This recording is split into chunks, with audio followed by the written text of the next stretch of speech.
खट्टा खाने वाली चुड़ैल। रात को अचानक राधिका मौसी को किचन से कुछ गिरने की आवाज आई। उन्होंने बाहर निकल के देखा तो किचन में उन्हें कुछ सफेद साड़ी में दिखा। वो चीख पड़ी, हे भगवान, आलतू जलाल तू आई बला को टाल तू, आलतू जलाल तू आई बला को टाल तू। राधिका मौसी को चीखते सुनकर श्रवण बाहर आता है भागते हुए। अरे माँ, क्या हुआ? क्या देख लिया? दादी माँ आ गई क्या सपने में? अरे बेटा, रसोड़े में देख तो कौन है? श्रवण रसोड़ी में झांक कर देखता है और उसे कोई नहीं दिखता अंदर। अब रसोड़ी में तो कोई नहीं है माँ। कोई सफेद साड़ी में नहीं है क्या? नहीं माँ, कोई भी नहीं है। चिल्लम चिल्ली की आवाज सुनकर काजल भी वहाँ आ जाती है। अब क्या हो गया माँ जी? अरे बेटा, रसोड़ी में एक चुड़ैल थी सफेद साड़ी में। अरे क्या कर रही थी वो अंदर? अरे बताया नहीं, कल आएगी ना तो पूछ लूंगी। चुड़ैल जी, आपका क्या प्लान है?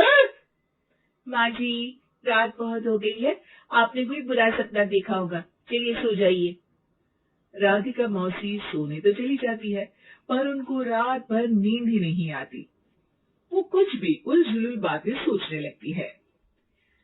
कहीं चुड़ैल की वजह से तो घर में टेंशन नहीं हो रहा, कहीं उसी की वजह से तो वो दादी नहीं बन पा रही। सुबह जब राधिका मौसी रसोड़े में छानबीन करती है तो पाती है कि नींबू का अचार गायब है। चुड़ैल नींबू का अचार ले गई? मुझे तो ठीक नहीं लग रहा कुछ। चुड़ैल को भी पता है कि जिंदगी का असली मजा तो खट्टे में ही है। राधिका मौसी झट से श्रवण को फोन कर देती है। बेटा, मुझे समस्या समझ में आ गई है, हमें एक तांत्रिक की जरूरत है। अरे क्या बोल रही हो माँ, तांत्रिक की क्या जरूरत है? आप पूजा पाठ तो कर ही रही हो ना। आलतू जलालतू मंत्र सारे फालतू जैसे कुछ मंत्र पढ़ो, चली जाएगी अपने आप चुड़ैल।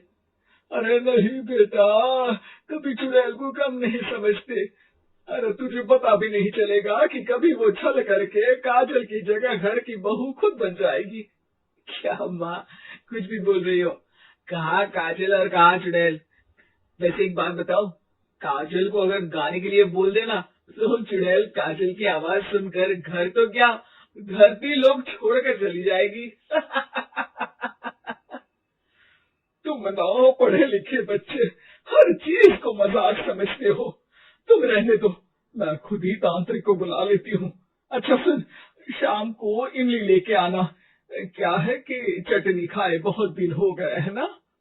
नहीं माँ, इमली तांत्रिक से ही मंगवा लो ना, आटा वगैरह भी उसी से भिजवा लेना। देखो मुझे काम करना है। श्रवण रात को कई तरह की सब्जियों के साथ माँ के कहने पे चटनी के लिए इमली भी ले आया था, लेकिन राधिका मौसी के दिमाग में अलग ही फिल्म चल रही थी।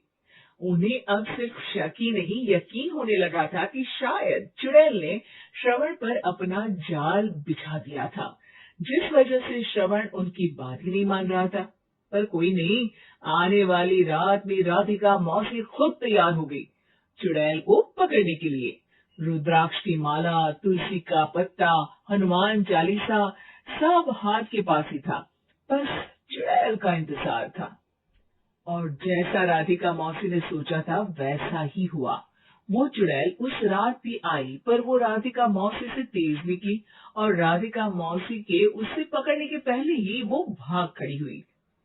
जरूर बहू पे साया है उस चुड़ैल का, तभी तो श्रवण के कमरे में गई है। और अगली सुबह राधिका मौसी पिछली रात हुए हमले में किन चीजों का नुकसान हुआ उसका हिसाब लगा रही थी।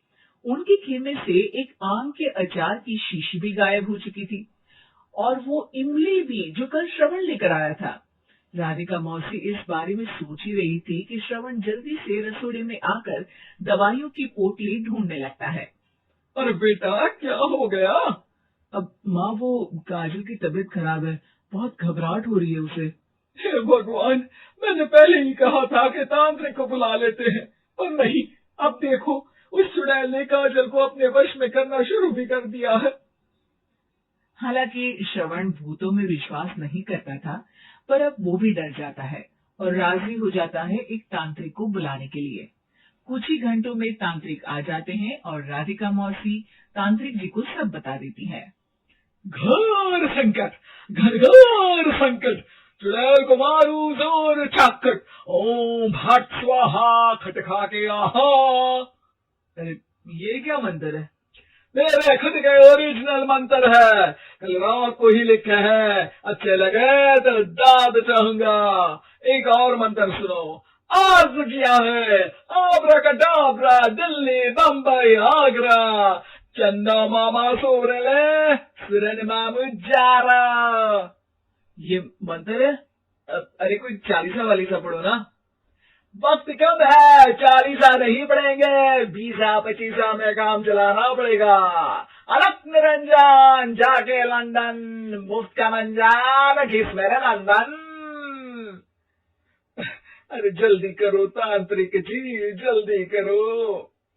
तांत्रिक अपने उल झलूल मंत्र पढ़ने लगता है। श्रवण को तांत्रिक पे शक होता है। वो अपने एक डॉक्टर दोस्त को कॉल कर देता है ताकि कोई अनहोनी हो तो इमरजेंसी में चीजें मैनेज हो जाए। तांत्रिक धुनी रमाता है, जिसकी वजह से कमरे में काफी धुआं हो जाता है और जिसकी वजह से बहू की घबराहट बढ़ जाती है। अब भागेगी चुड़ैल। हाँ। बहू खांसते हुए धुएं से बचने के लिए बाहर चली जाती है। अरे भाग रही है, भाग रही है। पीछे पीछे श्रवण भी जाता है। बहू एक सोफे पर बैठ जाती है। तभी डॉक्टर दोस्त आ जाते हैं और श्रवण को पानी लाने के लिए कहते हैं। थोड़े चेकअप के बाद डॉक्टर कहते हैं, मेरे हिसाब से जाप का काम पूरा हो गया है। क्या मतलब? अरे कुछ भी नहीं माँ, कोई चुड़ैल नहीं है, खुशखबरी है, अब दादी बनने वाली है। मगर वो सब अचार के डब्बे। श्रवण दोनों अचार के डब्बे अपनी माँ को दिखाता है, जो कि उनके बिस्तर के नीचे छुपे हुए थे। हाँ, आपने सही बोला था माँ, वो चुड़ैल काजल ही थी जो खट्टा खा रही थी। हमें कल ही पता चला, पर हमने आपको ये तांत्रिक वाला काम करने दिया ताकि आपको भरोसा हो जाए कि भूत वगैरह कुछ होता ही नहीं। अच्छा अच्छा, ये तो बड़ी खुशी की बात है, पर बेटा मुझे एक झाड़ू तो ला दे। क्यों माँ? ये तांत्रिक का भूत उतारती हूँ मैं। अब तांत्रिक राधा मौसी के डर से घर से भाग निकलता है और राधा मौसी उसके पीछे भागती है। और संकट ये घनघोर है, तांत्रिक मुआ चोर है।